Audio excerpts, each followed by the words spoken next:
Hadirin ma'asyiral muslimin rahimakumullah.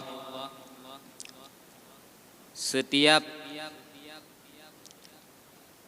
makhluk yang diciptakan oleh Allah Subhanahu wa taala, atau dengan kata lain yaitu hamba Allah, selalu dalam keadaan kekurangan dan penuh harap, yang harapannya supaya terpenuhi ubena hajat-hajat dan keperluan kitanya sebagai hamba. Yang namanya hamba pasti na tuannya. Kitanya nama Allah, na Allah Subhanahu wa taala, tempat kitanya megade, tempat kitanya melake, supaya terpenuhi dan tertutupi kekurangan-kekurangan kitanya selaku hambanya. Dengan sebab demikianlah, maka dalam rangka untuk terpenuhi hajat kitanya daripada Allah Subhanahu wa taala, maka kitanya meminta kepada Allah Subhanahu wa taala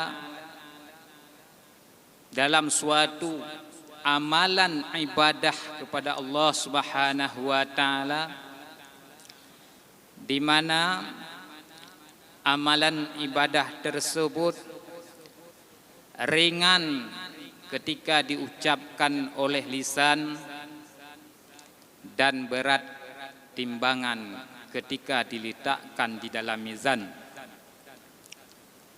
Hadirin sidang jamaah Jumaah rahimakumullah,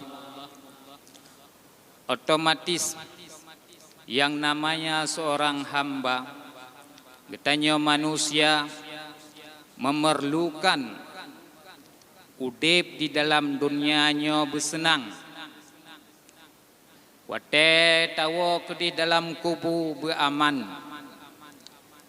dan wate gebangkit di yaumil kiamah singoh dalam keadaan selamat. Nyo adalah harapan bagi kitanya mabandum atehnan urang-urang yang beriman kepada Allah Subhanahu wa taala. Maka untuk tercapai yang balheboh, untuk merumpuk perkara hebohnya, maka Allah Subhanahu wa taala firman dalam Al-Quran, fa'lam annahu la ilaha illallah, maka ketahui olehmu bahwa sungguhnya tiada Tuhan yang patut disembah, tiada Tuhan yang berhak untuk disembah melainkan Allah Subhanahu wa taala. Maka amalan yang mampu memenuhi tiga perkara yang telah disebutkan tadi adalah merupakan suatu amalan yang sangat ringan diucapkan oleh lisan dan bisa memberatkan timbangan di mizan, yaitu la ilaha illallah. Pembahagian yang pertama untuk memperoleh kesenangan di dunia ini, yaitu cuma dua perkara. Yang pertama, dimudahkan dan dilapangkan rezeki oleh Allah Subhanahu wa taala, dan yang kedua, dijauhkan dan dihilangkan kemudaratan hidup di dunia ini. Hanya dua buah perkaranya apabila katanya memperoleh dua buah perkaranya, maka orang yang udip di dunianya ka merumpok kesenangan. Maka Al-Faqih berkata, barang siapa yang mengkekalkan selalu mengucapkan la ilaha illallah ketika dia masuk membuka pintu tempat tinggalnya, apabila setiap getanyo tak buka pintu rumah, kapan manteng, pajan wate manteng, getanyo selalu membaca la ilaha illallah, niscaya oleh Allah akan memutuskan rantai kepakiran. Maka Allah Subhanahu wa taala akan gekoh bak getanyo rantai fakir, akan gepenafi bak getanyo papa, dihilangkan kepapaan bak getanyo. Maka otomatis dengan hanale fakir, dengan gadoh papa bak getanyo, maka kelapangan rezeki, kemudahan rezeki akan getanyo peroleh. Itulah satu faedah atau fadilah mengucapkan la ilaha illallah. Perkara yang kedua, baginda Rasul sallallahu alaihi wasallam menyebutkan di dalam suatu hadis, la ilaha illallah tadfa'u an qailiha sab'ata wa tis'ina baban minal bala adnahum hammun. Bahwa sungguh la ilaha illallah akan mengangkat oleh Allah Subhanahu wa taala daripada orang yang mengucapkan la ilaha illallah 99 pintu daripada jenis bala. Paling rendahnya adalah rasa gundah yang ada di dalam hati. Orang yang mengucapkan la ilaha illallah, Allah hilangkan, Allah angkat bala yang ada pada orang tersebut. Sekurang-kurang bala yang Allah angkat adalah rasa duka cita, rasa gundah di dalam hati.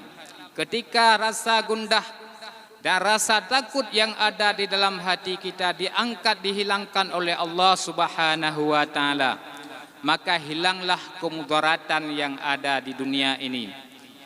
Dengan sebab demikian, terperolehlah kepada insan tersebut kesenangan hidup di dunia dengan mengucapkan la ilaha illallah. Kemudian baginda Rasul sallallahu alaihi wasallam menyebutkan dalam hadisnya, telah mengkhabar oleh Jibril akan daku bahwa sesungguhnya la ilaha illallah akan dijadikan oleh Allah Subhanahu wa taala sebagai teman, sebagai pendamping bagi orang yang mengucapkannya di ketika ajal mendatanginya, dan akan dijadikan teman dan benteng apabila orang yang mengatakannya telah dimasukkan ke dalam kubur, dan akan menuntunnya ketika orang yang mengatakan la ilaha illallah dibangkitkan di dalam kuburnya. Maka dengan kalimah la ilaha illallah itu pula kita bisa aman daripada kubur. Hadirin sidang jamaah Jumat rahimakumullah.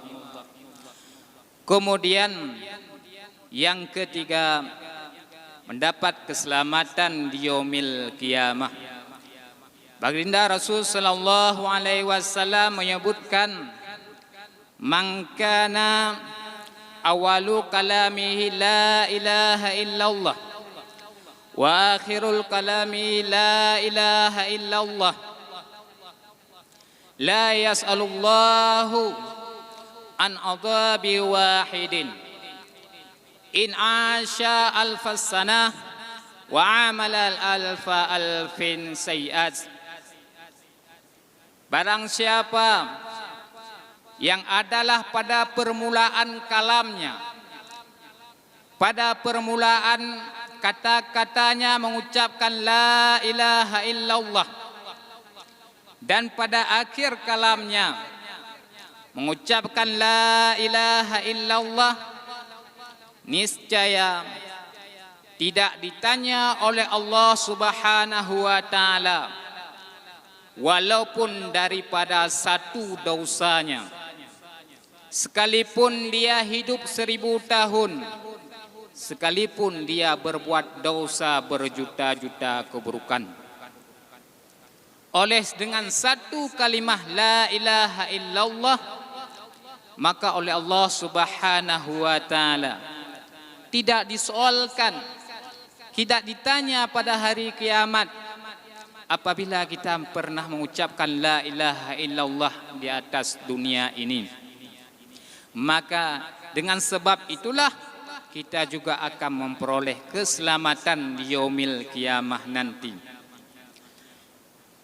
Bagaimana yang dimaksudkan daripada awal kalam la ilaha illallah? Rasulullah sallallahu alaihi wasallam menyebutkan dalam hadisnya, iftahu siyanakum man awalihi la ilaha illallah.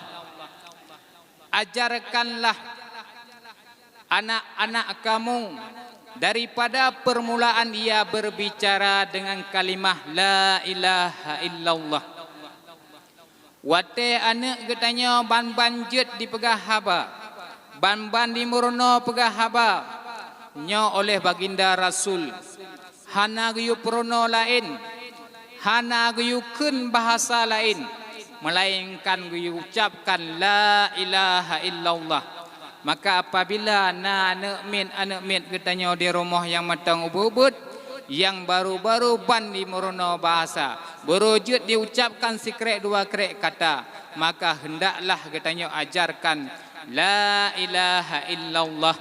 Maka dari awal diajarkan la ilaha illallah, insya Allah pada penutupan usianya nanti, apabila ajal sudah menantinya, maka insya Allah akan diakhiri dengan kalimah la ilaha illallah. Siapa saja yang mengucapkan di permulaan kalamnya la ilaha illallah dan pada akhir kalamnya la ilaha illallah, maka tidak akan ditanya persoalan dosa dengan di yaumil kiamah. Hadirin sidang jamaah Jumat rahimakumullah, afzalu zikri la ilaha illallah, sebaik-baik zikir itulah mengucapkan la ilaha illallah. Sangat disayangkan seorang manusia yang dilahirkan dalam keadaan muslim, ketika kita kembali kepada Allah Subhanahu wa taala dengan tiada membawa iman, keluar dengan yang namanya muslim. Tapi Allah Subhanahu wa taala ada solusinya untuk mengkekalkan iman hingga kepada sakaratul maut, yaitu dengan cara mendawamkan la ilaha illallah. Sebagaimana mengucapkan la ilaha illallah berkekalan di dalam kehidupan sehari-hari kita, sudah menjadi darah daging dalam kehidupan kita, maka insya Allah kalimah la ilaha illallah walaupun ajal sudah menanti, maka lisan kita akan bergerak mengucapkan la ilaha illallah. Amin amin ya rabbal alamin.